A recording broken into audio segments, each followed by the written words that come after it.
and there's not one silver bullet or magic wand that you can wave. It has to be done through a wide variety of tools and collaboration and great people, and you have to change and evolve every day.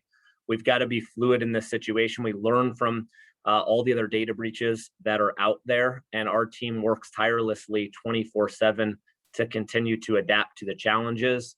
Just know that you have a friend and a partner in our cybersecurity team for the state of Arizona. We're here for you, and happy to hear from Ryan and JPL. So without further ado, Ryan and JPL, over to you. Thank you, Tim.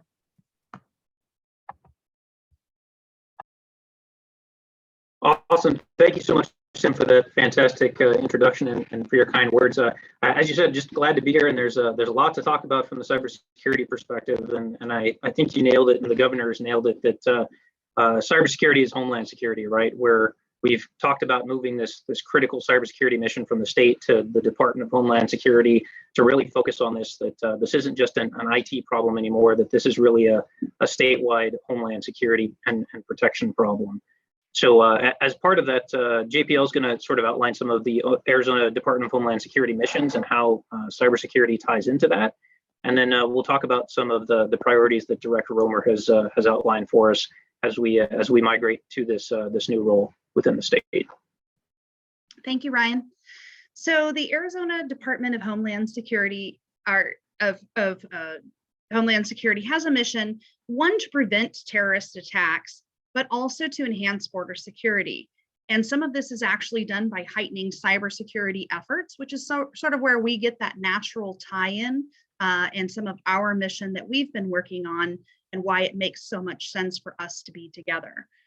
We're also working at the Homeland Security for reducing our vulnerability to critical hazards, infrastructure, making sure and protecting critical infrastructure across the state, enhancing the capability and expertise to plan for, mitigate, respond to, and recover.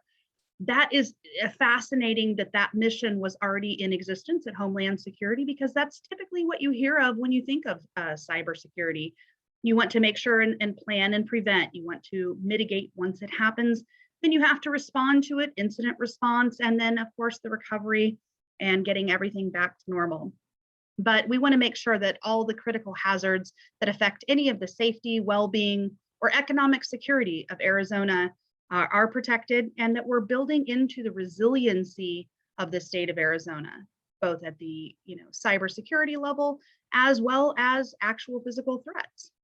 So we want to make sure that Arizona's leadership in cybersecurity and the transition to Homeland Security is a culmination of the years of hard work to improve preparedness, enhance efficiencies, and ensure our information is secure. That's actually from our director, Tim Romer. One of the reasons that he was selected, he had experience with the Department of Homeland Security prior to coming in filling the role as the state CISO. So it was a very natural tie-in, because he had relationships with both of these groups, for him to come in and try to merge the two together and make sure that we're best protecting the homeland. Ryan? Yeah, exactly. And so how we're trying to do that is knowing that cybersecurity threats are continuing to rise both within the state and nationally. Fraud, scam, abuse, physical threats, these sorts of things are really starting to take off. We've seen more and more ransomware over the past couple of years. And something that Director Romer has really wanted us to start focusing on is three critical priorities.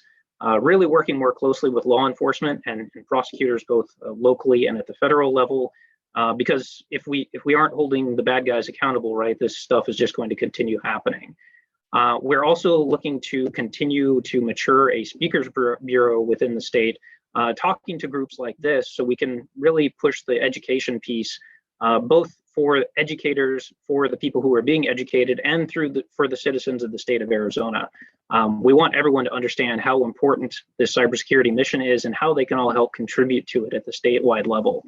And of course, pushing for more broader and frequent exchange of intelligence between state and local agencies and our private sector partners. So we can really start taking a look at how these things are impacting us across the state and sharing this information with everyone that can potentially put that intelligence to good use. So we're building this defense network to help protect us all against the bad guys. And if So you how all, are we doing that? sorry, if you all Sorry, go ahead. have any questions at any time, we want this to be very interactive. So feel free to jump in with questions if you want a little bit more clarity on anything. Great. And you're okay if they jump in off mute, Janet? Sure, I mean, Janet, 100%. sorry. Yep. Yep. Okay, great. Yeah, absolutely. Feel free to jump in at any time if you guys have any questions. And we will have some time at the end if you want to kind of gather your thoughts as we're talking about everything. But if you have a question about something specific we're bringing up, feel free to jump in at any time. Cool. So how are we trying to accomplish these things that we've just talked about? Really, the enterprise security team that is now coming over to Homeland Security is broken up into several groups and several teams to accomplish this mission. The big frontline group that obviously everyone really thinks about when they talk about security is our Security Operations Center, or our SOC. They're focused on doing threat hunting, incident response, gathering threat intelligence that we were talking about, and figuring out how we can share that with our other internal and external partners. And they're really focusing on that detection and protection piece of security. We also have a group that's doing focusing on identity and access management, managing our auditing and our access control to make sure that within the state, people are granted the right level of access to systems, to data, and ensuring that accountability happens. We also have a various set of enterprise security control tools that are shared at the enterprise level and throughout the state agencies. And we have a team that manages how those function, supporting them, maintaining them, and developing them to make sure that they're really functioning at their height and capability. We also have a compliance and assurance group that's focused on vulnerability management, developing policies and standards, and ensuring that state agencies are meeting those policies and standards across the board. As mentioned, our intelligence sharing, we have a group that's focusing on that specifically with integrating with law enforcement and our federal partners.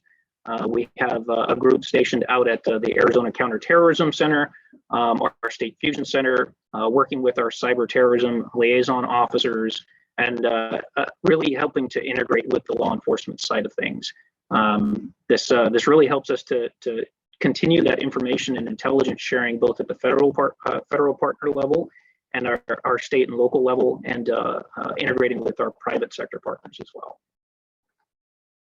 Perfect. Thank you, Ryan. Will you advance the slide for me?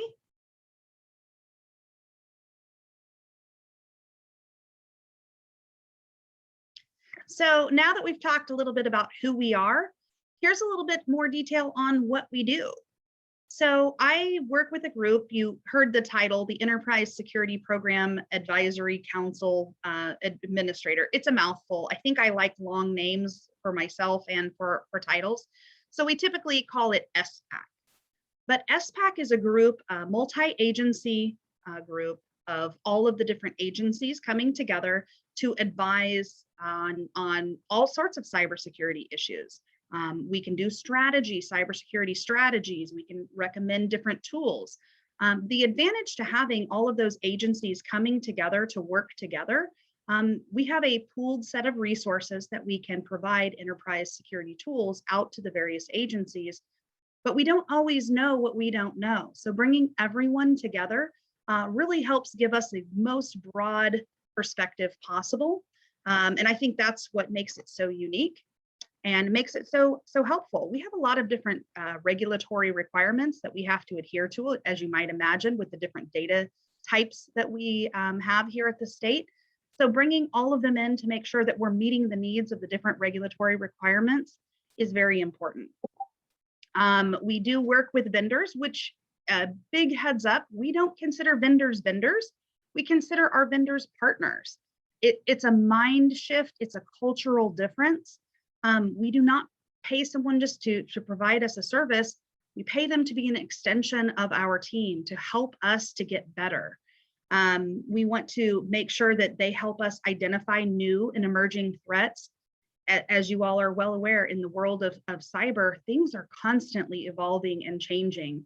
And you can't expect, even within the broad spectrum of the state, for us to know everything. So bringing in those partners really helps us to identify what new things we need to protect against It helps us to identify, the different kinds of threats and the new tactics that are being utilized.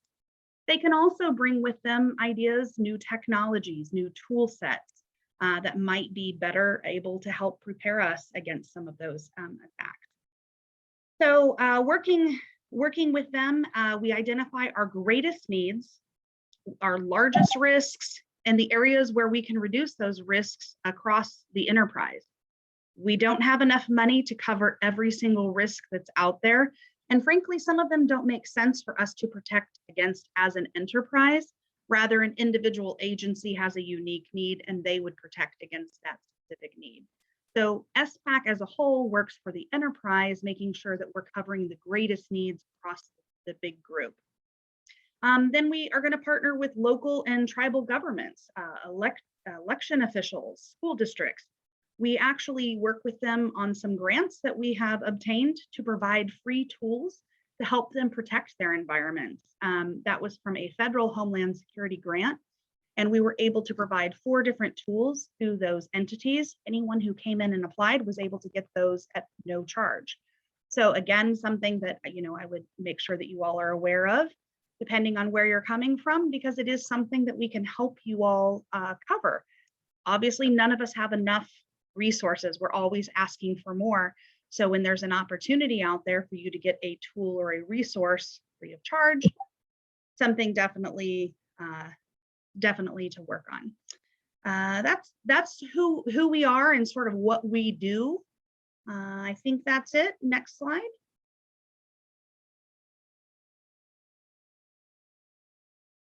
I think we had a few more things to talk about on this one. Okay. Did you want to kind of talk about some of those statewide efforts, awareness training, phishing, that kind of stuff that we're focusing on right now? Sure. So I guess my slide and your slide are slightly off, so I just want to make sure the slide that I'm looking for is the what we do slide 3. Yeah. Okay. Yeah. Yeah, sorry, I don't mean to interrupt, but I'm still looking at the first slide, the cybersecurity is Homeland Security quote from Doug Ducey. So Same. That's weird. All right, I thought that was probably just me because I've been having. Yeah, try stopping the share and restarting it. What kind of conference would this be if we didn't have at least one technical glitch? Yeah. Right. All right, perfect. And then if you want me to go ahead and start talking about some of the current initiatives, let's go ahead and advance there you go, to the next slide, tomorrow's workforce, and what do we have? Yeah. There we go. So as Ryan previously mentioned, Director Romer and Governor Ducey are both strong supporters of cybersecurity. That extends beyond our actual team, all state employees. It is a cultural mind shift that Director Romer has introduced, that everyone here at the state is actually part of the cybersecurity team. And from that perspective, he worked very closely with the governor's office to ensure that cybersecurity training actually became mandatory for all state employees every year. It didn't come across easily. I mean, there were different people fighting for different reasons. It takes a lot of time. We already have so much mandatory training, but both the governor and Director Romer were so convinced that it was important to help extend, our team from, a small team of, less than 20 individuals to 36,000 people. By equipping each and every employee at the state of Arizona with the knowledge, it helps us to keep the data safe. So it is now mandatory for all employees annually to take cybersecurity training. That was a huge win for Director Romer right off the bat. The other thing that we work on is phishing our employees.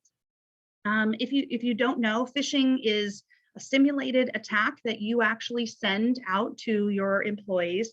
I want to make sure that you understand that this isn't meant to catch your employees or, aha, you don't know what you're doing. It's not meant that way at all. It's actually meant as a way to open the dialogue between the cybersecurity team and all of the end users so that they understand we're here as a resource for them. So we send out some coordinated attacks or emails to our various employees. These are super good, you guys. They look very legitimate, but what we're doing is we're helping to train them to identify an email and to know where in the email to look for different things, different ways to be aware so that they know what to look at in a regular email. And then if a legitimate phishing email comes through, they're already knowing what to do, how to handle it, where to report it, what the appropriate steps are. When we first started, we were doing these very seldom because, again, multiple people indicated that, resource availability and it takes time to get these launched. But what we actually found out is the more frequent that we phish our employees, the better they got at catching them.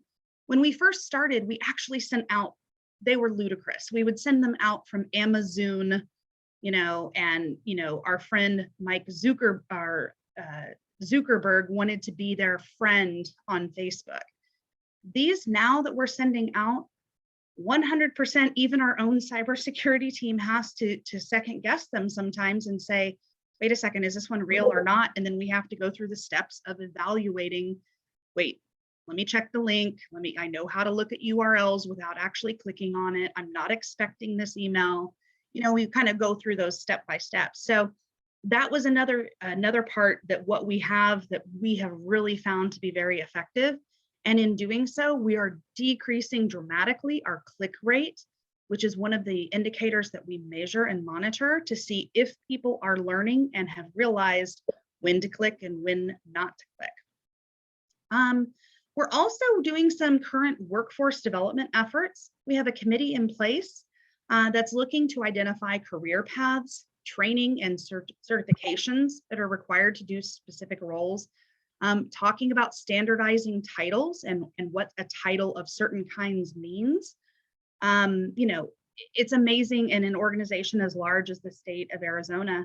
You have, for instance, an architect at one agency, that means that they do this, whereas at another agency, they do that. A pen tester at this agency has this skill set, whereas a pen tester at another agency has a completely varied skill set. So we are looking to standardize some of that now. That is some of the current efforts that we have going on. Additionally, I will be talking a little bit more about it here in a moment, but we do have an internship program at the state of Arizona. I just want to kind of leave that there as a little bait for you guys to stay tuned and keep listening. We'll tell you a little bit more about it. But now that you know what we have, what do we need to do, Ryan? Yeah, so as we keep saying, right, cybersecurity is not just an IT problem anymore. Really, this is a homeland security problem. This is a physical security problem. This knowing that most security professionals come up through technology-based backgrounds, through technology fields, either as developers or network security teams or infrastructure support teams. Those are all still very relevant. Those traditional IT roles. Most of the cybersecurity challenges that we're facing, just based on the nature of the work, the targets are going to be technology based and are going to require, to some degree, technology focused solutions. But that being said, there's a lot of other paths into cybersecurity. We've got compliance and privacy. We talked about sort of our intelligence sharing and gathering fields. Despite mostly being a digital world and being a digital solution space, we're finding that cybersecurity is not just a binary on-off, black and white. There's a lot of shades of gray that we have to operate within. So we're really trying to focus on some of those softer skills that really help candidates to be successful. Critical thinking, analytic thinking, stuff that it's a little bit harder to teach. Pushing buttons in various tools is easy to teach, right? We can write processes, we can teach people how to use various pieces of technology, but really getting that hacker mindset or that creativity and that analytic mindset is something that we're really trying to see if we can help develop this. But understanding what we have, existing, and what we're sort of looking for, we still can't do it alone. We're still looking for partnerships such as groups like this. I mean, this is an amazing opportunity for us to get to talk to some of the educators of that next generation of cyber professionals. So we appreciate the opportunity to be able to talk to you guys about what we're looking for.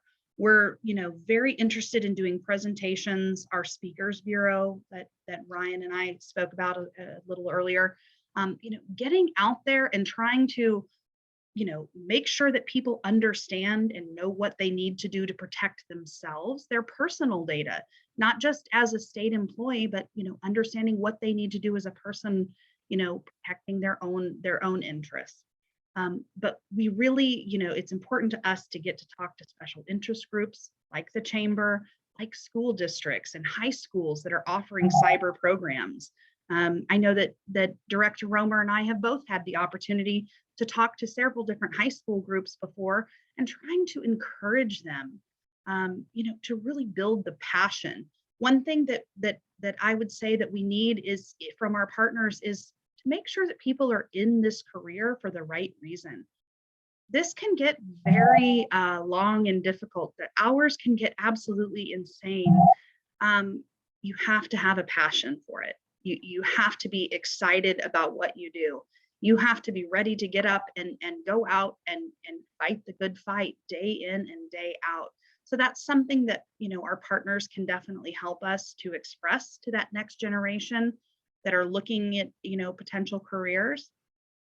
And as I indicated, we do have an internship program. So this is something that, I'm sure that some of you would be very interested in for some of your students. But right now we have 2 interns that we have working with us here on our enterprise security team. And we do have the approval for additional interns. So if it's something, that we have some more workload that we need to help, get help with, and we have some more people that are interested, it would definitely be something we can pursue. Students must be enrolled full-time in college. They must be in a program of study related to the field. We don't specify what that means, a program of study related to the field, but it does need to be something generally that we can draw a line to, that it's related to information technology, cybersecurity, that kind of thing. It is a paid internship. They do get the opportunity to work hands-on with various cybersecurity tools. They get to learn some very basic security concepts. And I think, Ryan was really alluding to it earlier. They get to understand what it's like to work in a professional environment. And I think for a lot of people, that's a big wake-up call. Just understanding that, you are expected to deliver on time and get your work done, and mom's not there to help you. And I think that skill set alone, that's huge.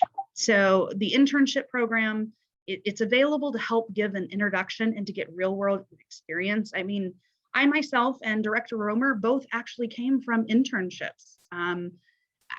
That's how I actually got involved with the state of Arizona. And it's one of the reasons I was seeking out my education through the university, Arizona State University, go Devils.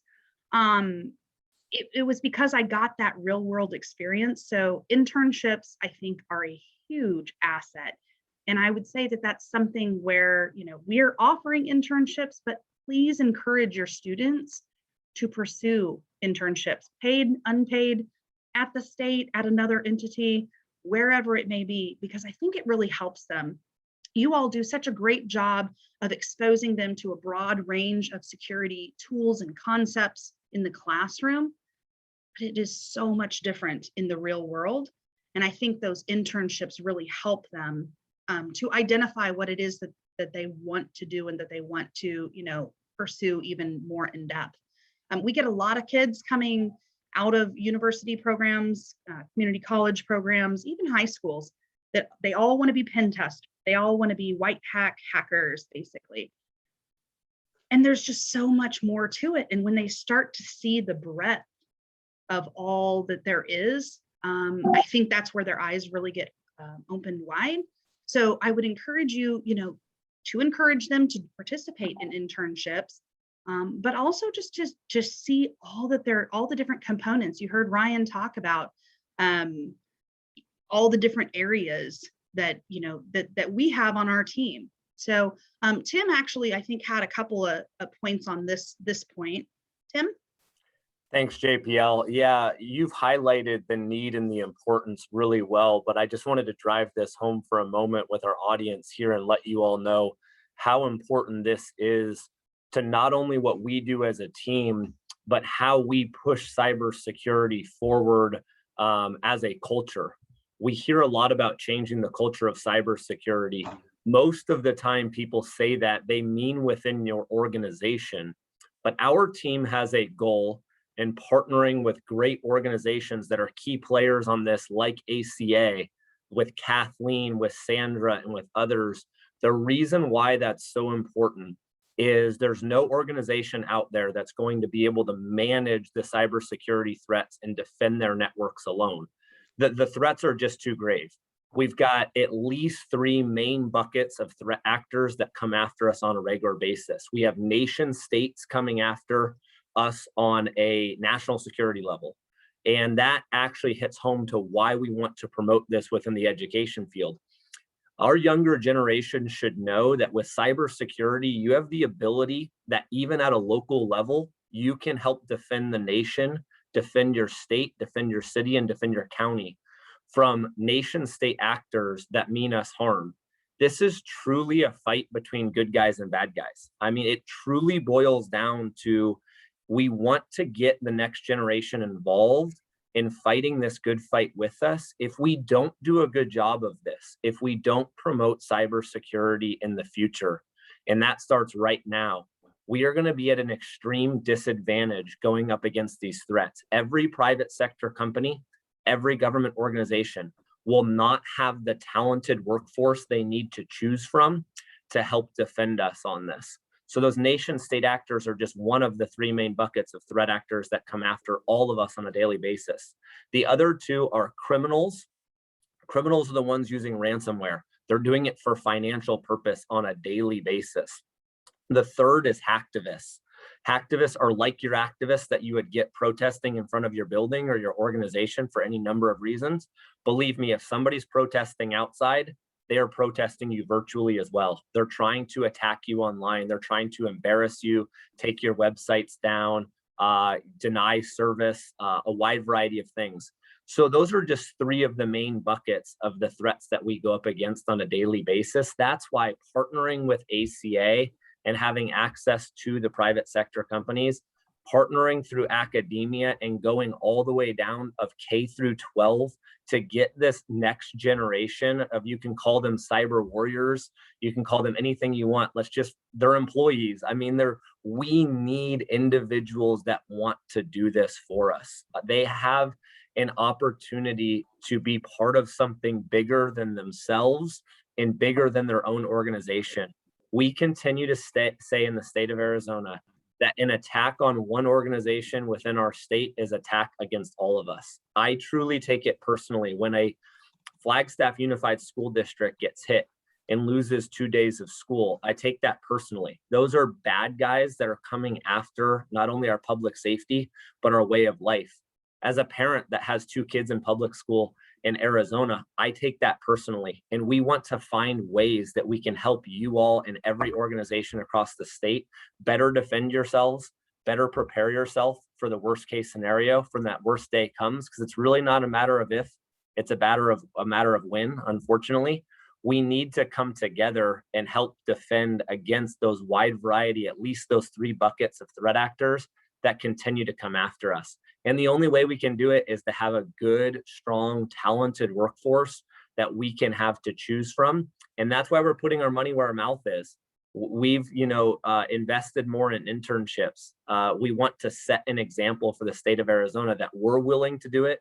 We know it works, and we hope other organizations also follow. So thank you, JPL. Just wanted to drive those points home. Appreciate that. Tim, Sure. Before you turn it back over to JPL, that first of all, that was incredibly compelling as well as inspiring. And Don Sheldon, one of the teachers from Metro Tech as part of the Phoenix Union High School District, has a question for you, if you don't mind. Of course. Thank you, Catherine. Thank you, Tim. Thank you for sharing that. I really do appreciate that. I have really two questions. And hopefully this will be some informative questions. So the first question is this here. If cybersecurity is carrying the weight that it does now in terms of Homeland Security, as a CTE program, there is no cybersecurity CTE program. We have network security. So at the high school level, when we are teaching, we are required to teach to the state standards for network security. And I'm on a lot of those committees.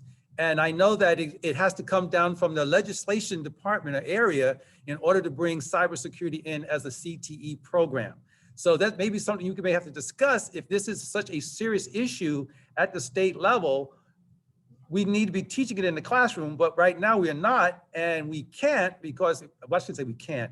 When we have to test, we can teach it, but when the students will test the network and they will not test and to do anything that's related to cybersecurity.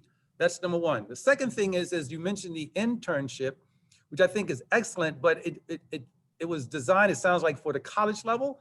And I know that's the challenge. We got security issues, we got the maturity level, things that we deal with at high school in terms of the internships, but what is there going to be, let me rephrase that. Going forward, how can we prepare some kind of program that will actually allow a student in a high school that will be able to get out of that high school classroom and be able to be trusted and put into a situation where they can begin to experience that? Because as it was said here, we all know that it's not until they get into the real environment that they begin to really experience, yes, you know, mom's not here to help me, or is this not my teacher? I can't put my teacher in my back pocket to ask how to fix this problem. I got to do it myself. So I want to leave those two questions with you, and thank you very much for your time. Thank you. Well, thank you, Donald. Those are excellent points. On the first one, that highlights why meetings like this are so important, because we can't help solve issues and problems that we don't know about. And you just raised one that I did not know about. And so thank you for flagging that. What we can do is my team can take notes.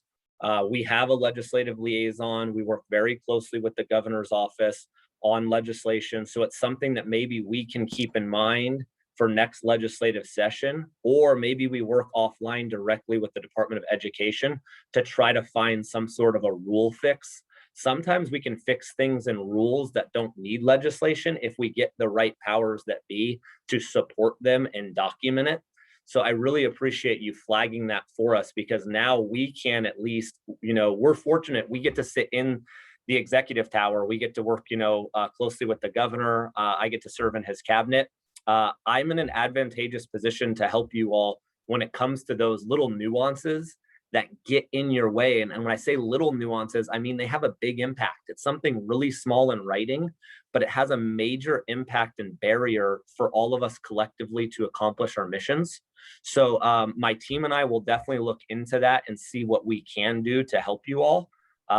So that's number one. And then to your second question, that is a really good point. I have a couple ideas just for sake of, I'll keep it really short for sake of this meeting today, but one thing that we need to do a better job of is the hands-on experience. And so, right, you mentioned, you know, while you're in high school, there is a maturity level kind of factor. There might be a little bit, you know, candidly, of some trust issues. You want people to be able to practice hands-on before you're given the keys, you know, to the car, if you will, to the vehicle. So I have a solution for this, and that is we need, as a state, more of a cyber range that the public can use of, you know, trusted partners. We've had some issues. We've had some universities, we've had some 501c3 companies come up with these cyber range ideas, and it's never really aligned and been as successful as I think it needs to be. So just know that I'm actually in talks right now, both with the University of Arizona and Arizona State University. Actually, and for that matter, with Grand Canyon University and Embry-Riddle. I mean, it's kind of with everyone, but I'll tell you the most traction I'm getting right now is through U of A and ASU. And I'm having some conversations with them about what they might be able to do for building a cyber range that can be utilized for that types of hands-on experience, but that is safe for everyone to use, including your K through 12. So you could get some of these high school programs in or a CTE program come into this facility and be able to practice in that environment and gain those skills and almost get like a certification that, okay, you can now be certified to go and work in an internship. I think there's a lot of private sector companies that would actually, if you had some sort of precursor almost certification, they'd be willing to have somebody come in and start, shadowing their employees or helping out in internships, even at the high school level, as long as there's something to kind of start with as far as that hands-on experience. Now, granted, maybe I'm thinking of this a little too old school when I say go in and physically sit in one of these cyber ranges, which is why the University of Arizona, in my conversations with them, it's been really fascinating. So University of Arizona has an amazing cyber defense program. It is completely virtual learning. They started this program well before the pandemic. They started this many years ago. And it is truly phenomenal. Every single thing they do in that program is done in a virtual learning environment. And it is as impressive as anything I've seen. So I'm going to continue to engage with places like the University of Arizona and see they already have the technology and resources to do that. Maybe they expand their program and the future of their program by partnering with you all to let students kind of dabble and get a taste for that while they're still in high school. It will actually probably open up interest in their programs in college, almost that pipeline to that higher education. But in the meantime, it really gives back to the community because it allows all these students to start getting some hands-on experience. So although I don't have something factually for you today as far as a timeline, just know that you're thinking just like we're thinking, and we want to be able to help you and help others achieve that. Those are a couple of the ways that we're going about it. Thank you for sharing that. And I just want to say that, I know Kathleen has been working with ASU and quite a few of the instructors here, the teachers. We've been working with the University of Virginia, what's called through the US Cyber Range. And it would be nice to bring that concept into the state. It would be such a blessing to have that. So please continue to pursue that. Believe that I know that we're here to support you. And I know there's a tremendous interest here for that to occur. And so, thank you very much for that. Thank you.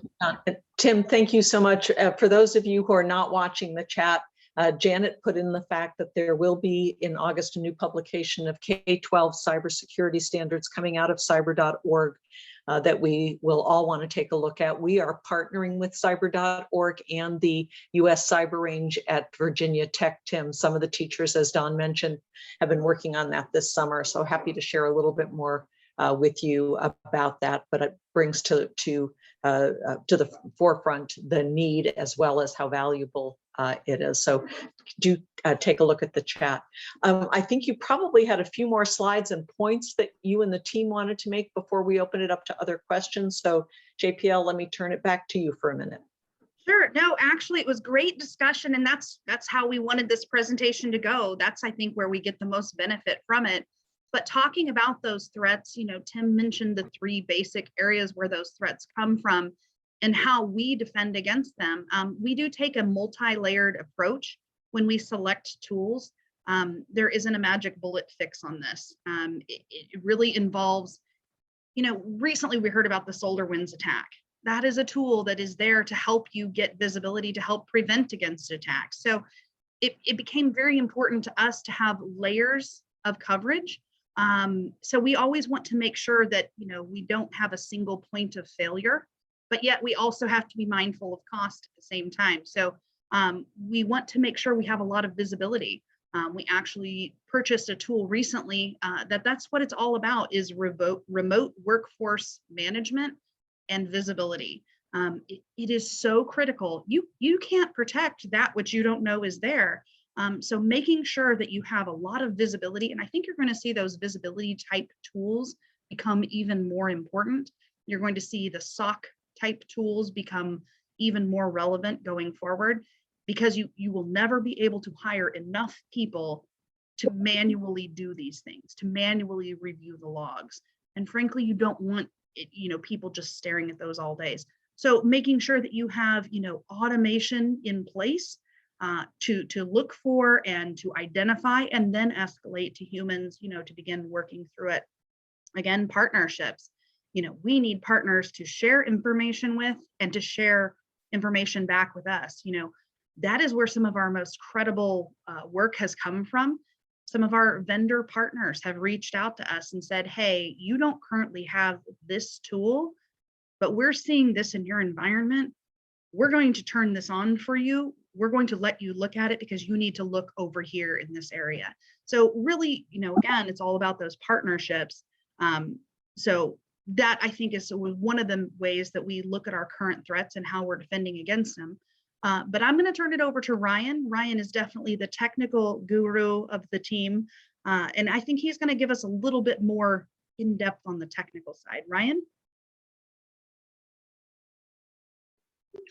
Yeah, absolutely. And you nailed it, DPL. So one of the things that we really have to focus on is the visibility and understanding that the network boundary has changed. So Don talked about network security being the big focus for cybersecurity. And I totally understand that, having gone through a cybersecurity program in the past few years, right, from an educational perspective, almost all of it focuses on the technical aspect of, here's the tools you use, here's the threats that are out there, here's how you push the buttons to make things happen.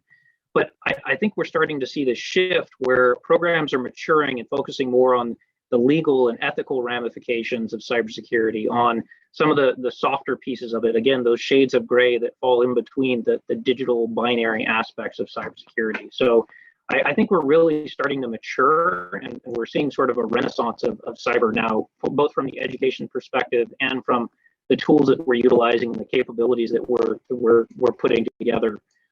So how we do that within the state, obviously there's potential concerns with us on a recorded public call speaking about the specifics of the tools and techniques that we utilize. But at sort of a high level, we talked about, again, how that network boundary is expanding, and we have people working from home. That remote workforce has really exploded over the past year with COVID. And it really has forced us to focus on those endpoints that they're utilizing to connect to our sensitive data, to utilize those sensitive systems and services.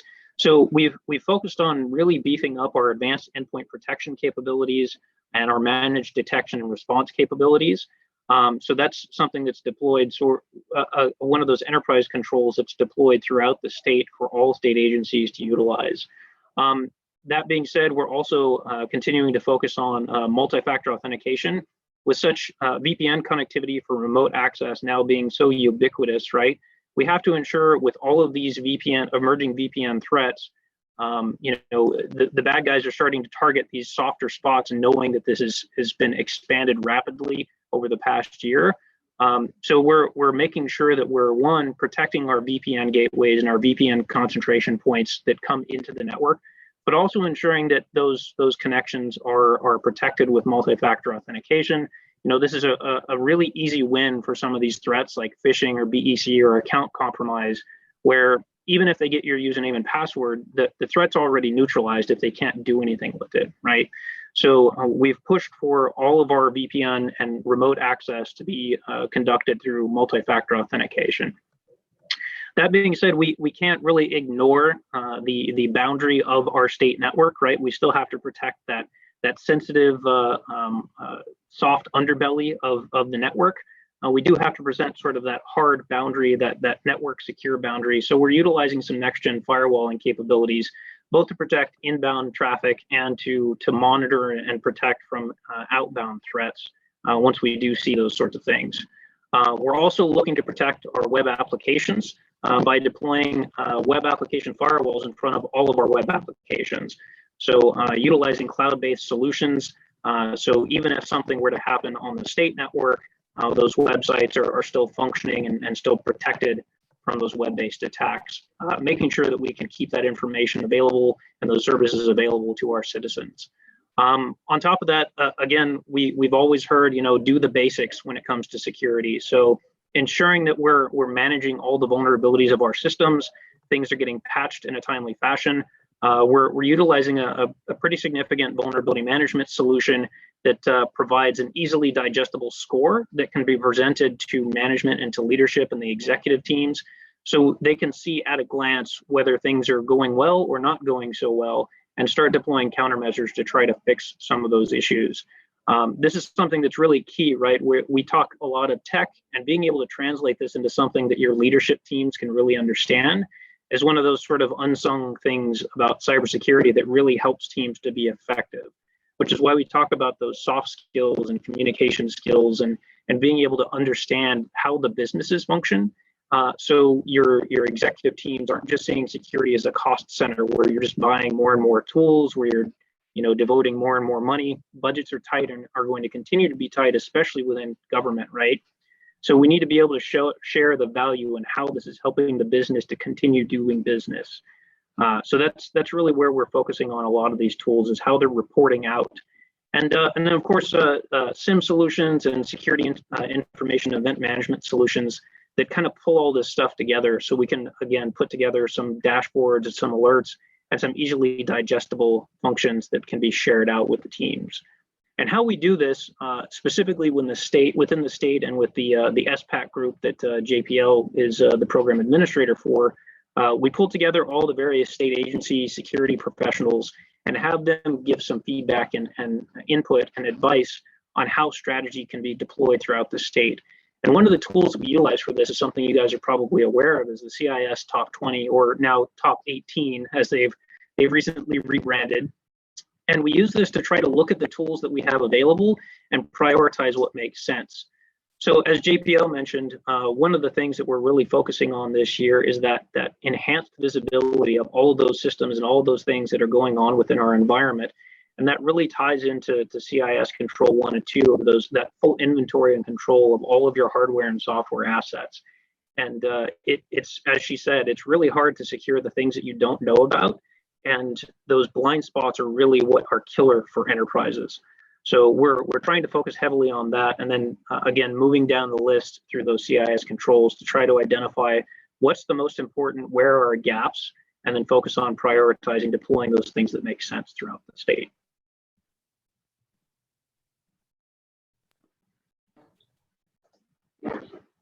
Great. Thank you, Ryan.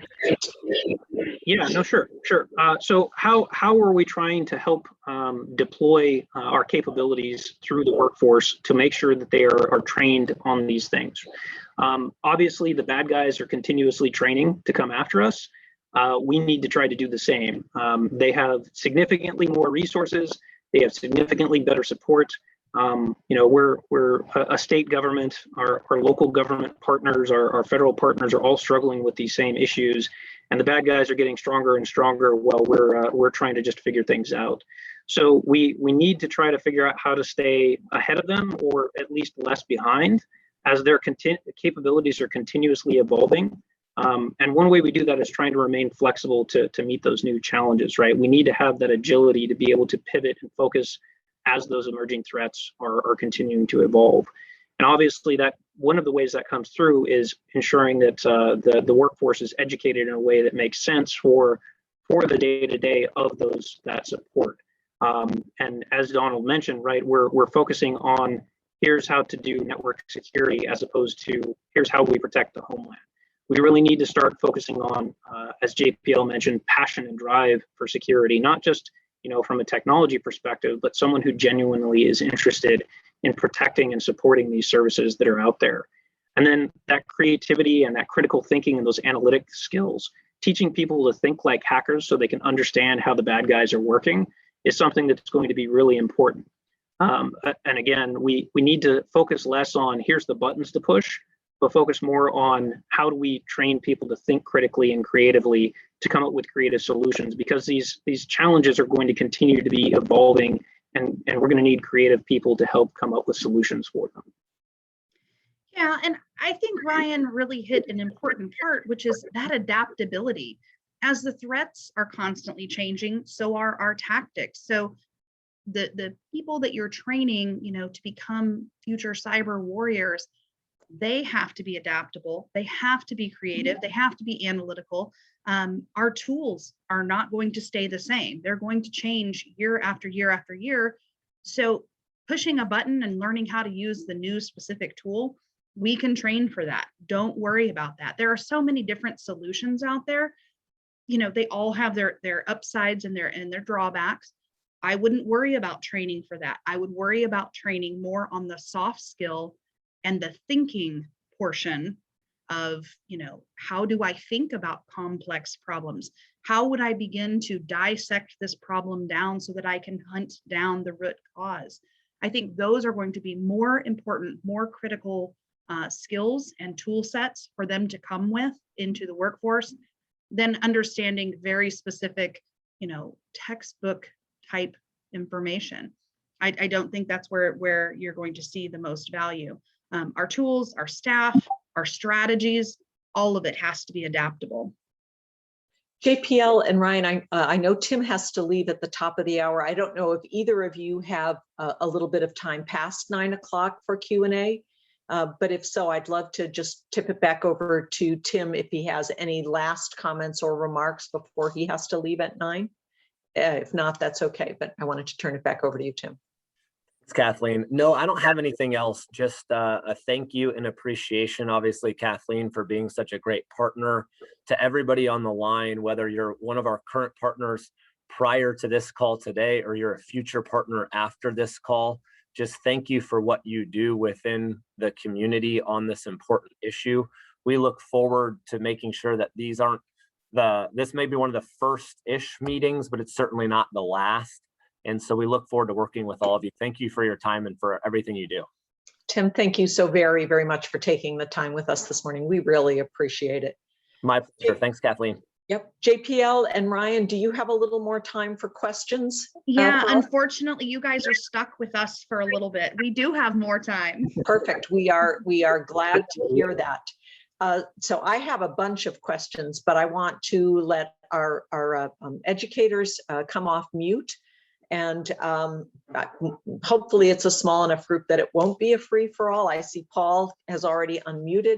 So I'm thinking that means you have a question. So if so, Paul, please go ahead and ask.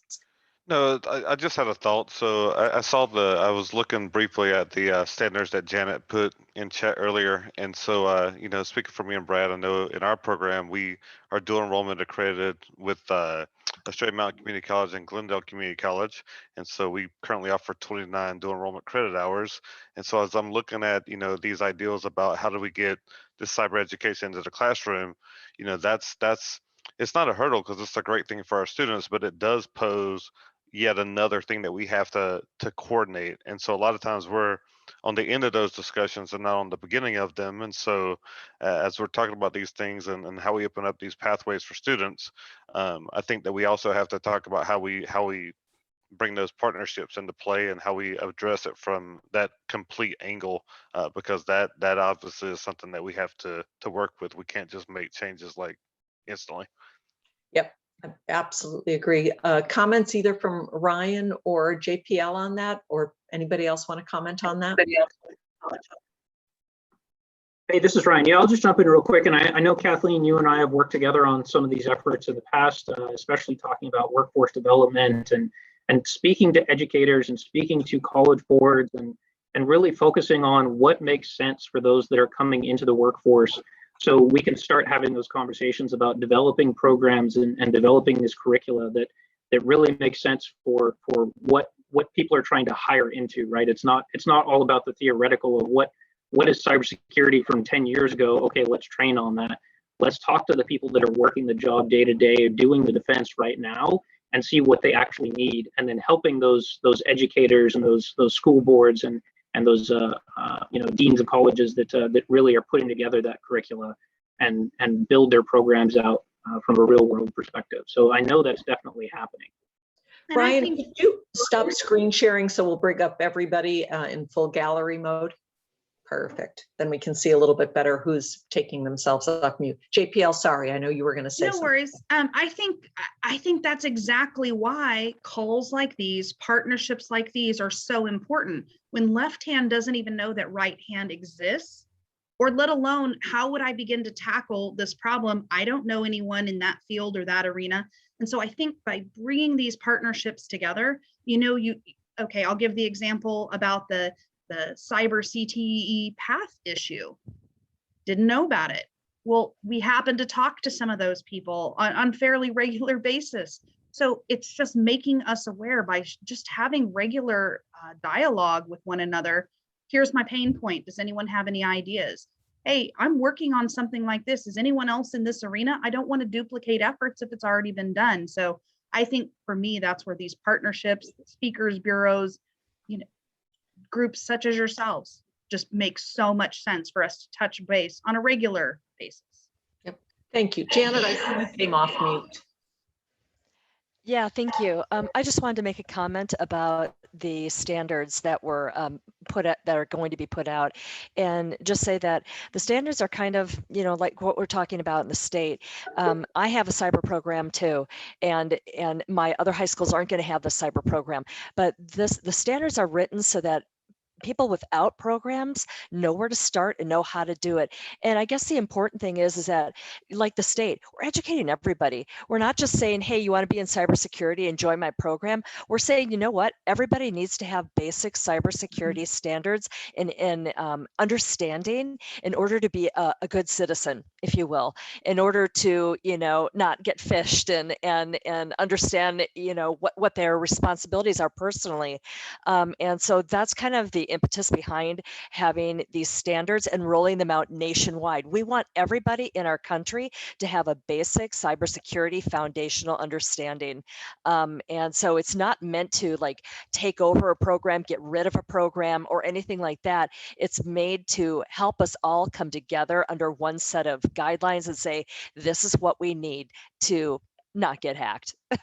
Jan, thanks so very much for the reminder on that. It really is critical. And those have been designed with educators from across the country who understand what educators deal with every day in terms of teaching to standards and having plates that are overflowing. So the ability to integrate them across disciplines is also comprehended in those standards. Quickly, anybody that has worked with me for a while knows that Tim was the co-chair along with Frank Grimmelman for the Arizona cybersecurity team. I had the pleasure of serving on that and working on that. And I think with Tim's new and expanded role and responsibilities, some of the recommendations from that included how we ensure that beginning in the early grades that both teachers as well as students are starting to become cyber secure and strong cyber secure digital citizens, if you will. So I think there's a lot that will be moving forward. Ryan used the comment about a renaissance of things, and I think the renaissance includes in some ways going back to basics, which means starting with our youngest citizens when they are in kindergarten. They learn about democracy and everything else in schools, and it's a wonderful place where we know how to reach students. So we should see some more about that. Don, I want to see if anybody else came off mute before I come back to you for a minute. Okay, I'm looking like you can have the question again, Don. All right, thank you, Kathleen. So I was wondering, through listening to this here, again, this is more of a comment than anything else. Is it possible, let's say from the state level, legislation level, where we have in Arizona, we have what's called workplace employability skills, which list out all of the soft skills that we as teachers have to make sure our students encompass before they leave our classroom. Is it possible to come up with something like that for cybersecurity, where we list out, as Janet was saying, we want to make them not only good digital citizens, but if they're interested in going into that career, here's what we need to be teaching as a minimum from a high school level, so that if they go college or when they go career, not a problem. We know that they have these skills. And then with that being said, in addition to that, from the high school level, is there a possibility where the state can say, okay, if you're interested in, this is what we like for the kids to have, minimum, regardless of, in what demographics they live in or that kind of stuff. Here's what they need to have if they're interested in going into an IT, cybersecurity, networking kind of environment. If they want to go to college, they should be able to do this. College. They want to come out, they're going to do this, which could include things like, what kind of certifications that they have. And I know some of those things exist at the state, on the state website, in terms of our CT directive, but it's got to come together. I think what we all are seeing is there's pieces all over the place, and we need to bring those pieces together so that we can be more effective and efficient in what we're doing. And the third piece about this is, like everybody say, we got, like, I think JP, you said it, the left hand doesn't know what the right hand is doing. So like this summer, we got Department of Defense stuff coming down from us as teachers, coming down to us, hey, We got a cybersecurity program. We got ASU, we got a cybersecurity program. We got, ElevateEdAZ, we got a cybersecurity program. And it's like, okay, is anybody talking to anybody here? It's like, there's only been so many kids here, and there's only so much time, and there's only so many weeks, and I'm only one teacher, and you want me to do all of this stuff, okay? And so is there some way, because it's important, we all realize that, but is there some way important where we can say, okay, if it's DOD that wants us to do something, if it's the US Cyber Range, maybe I'm just using, I'm not gonna try to put I you. think you've done a good job of highlighting that when everything is important, nothing is important, and there needs to be prioritization. You heard Tim mention that they can't respond to everything, right? They have to, it's risk management, if you will, and giving the priorities to things. So thanks for that, Don. JPL and Ryan, I have some questions I want to throw out to you. I don't see anybody else with their mics off just yet. But I wanted to know if either of you had any comments for Don before I ask a few questions.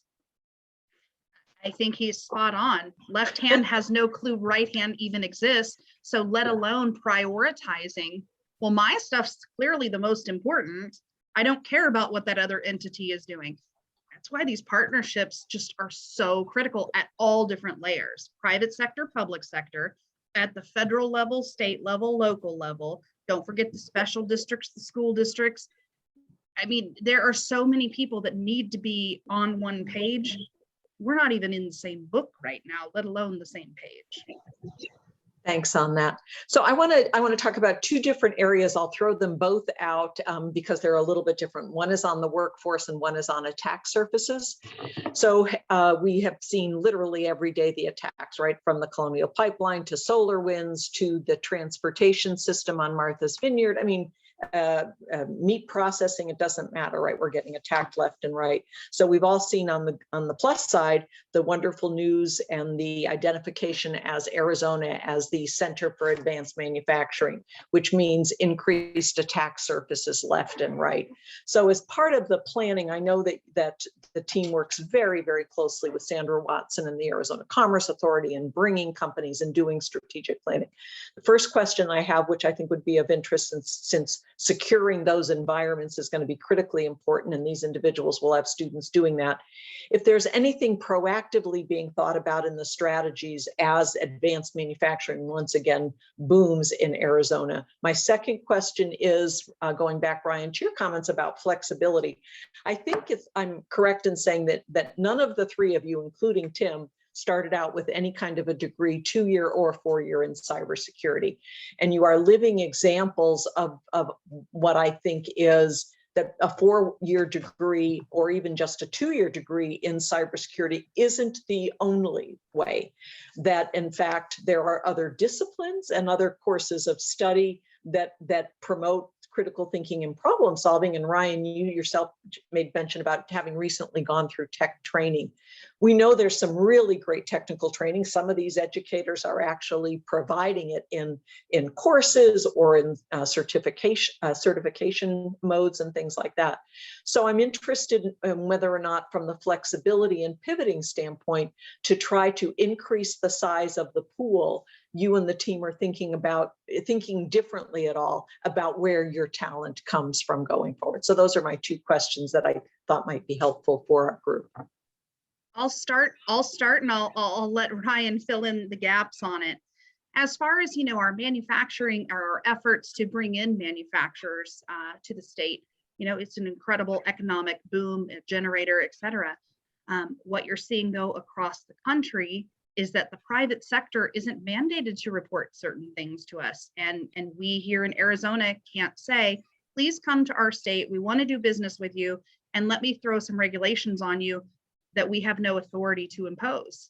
It really comes down to that. But again, in case anyone's tired of me saying it, that's where partnerships become so valuable. Instead of saying, thou shalt do this, instead, when Sandra Watson and her amazing team over there at the Commerce Authority or the Manufacturers Council are working with these companies, instead say, hey, we have a resource that's available to you, and we would really like to introduce you.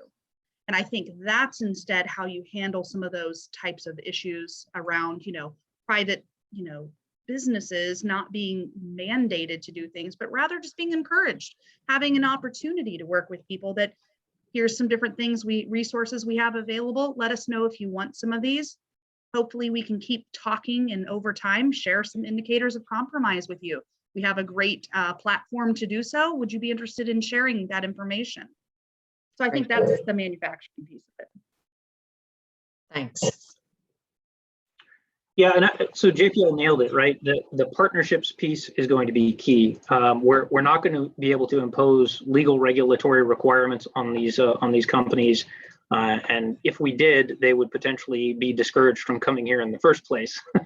So we really need to focus on some of these other organizations that we have that are already stood up, that are looking to bridge that public and private sector gap, so we can share information freely without judgment, without external legal ramifications, those sorts of things.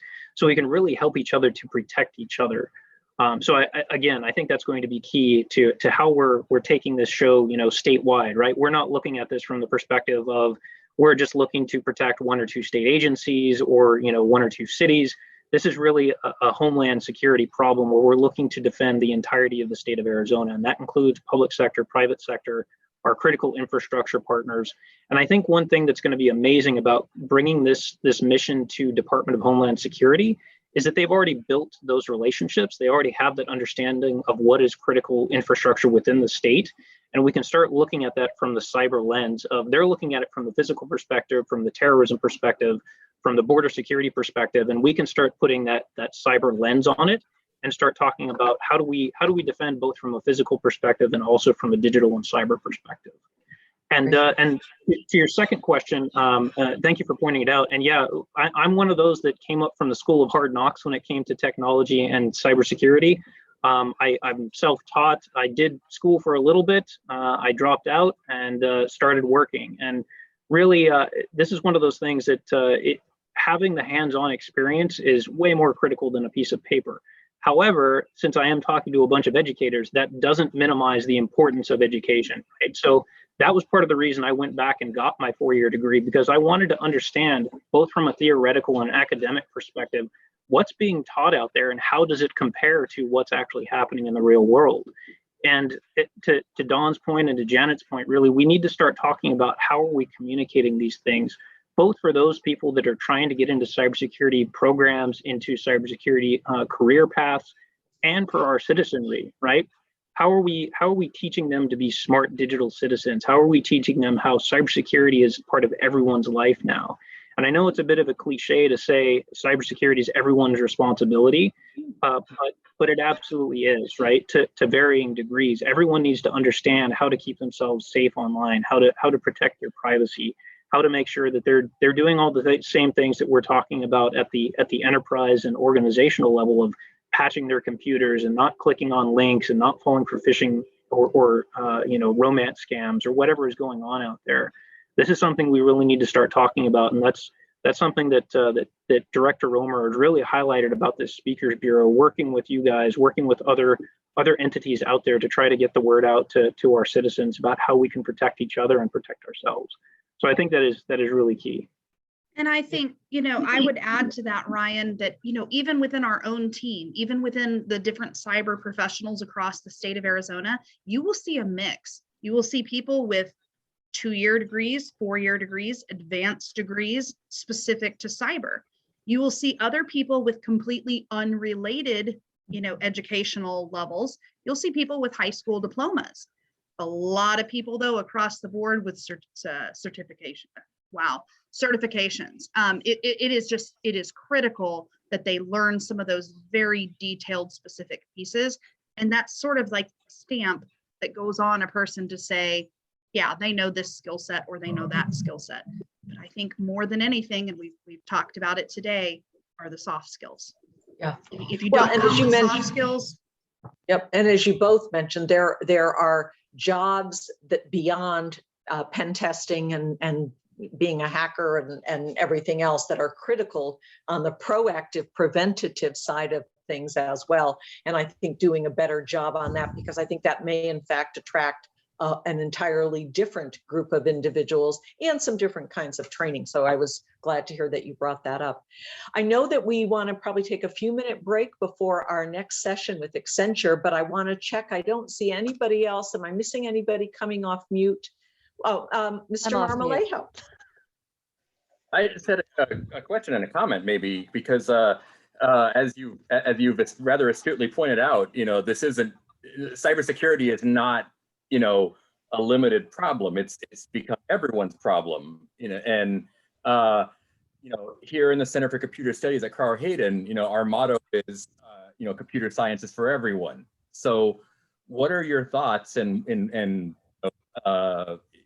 perhaps is there a way that we can kind of speak to people handing down curriculum? What are your thoughts on making computer science courses, a requirement like health?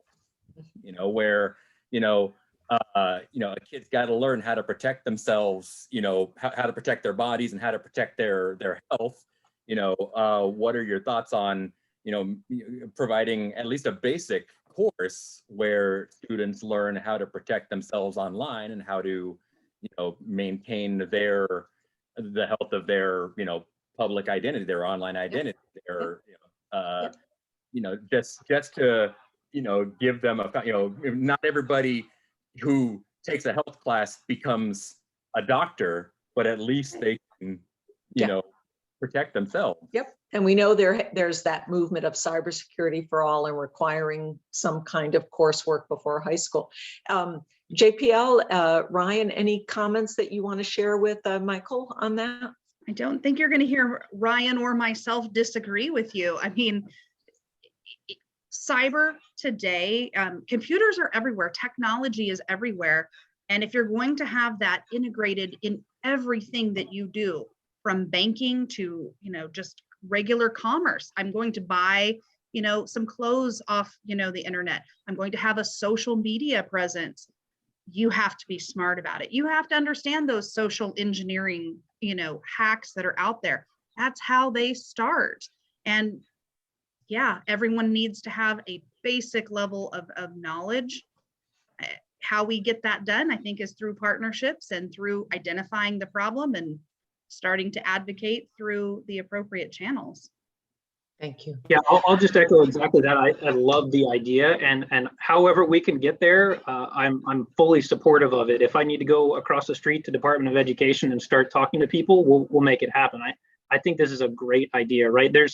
You nailed it. There's no job right now that's not going to have some piece of technology involved in it. And as things become more and more interconnected, as technology becomes, further intertwined with everything that we do. You talked about healthcare, right? That's probably one of the most technologically advanced career fields right now.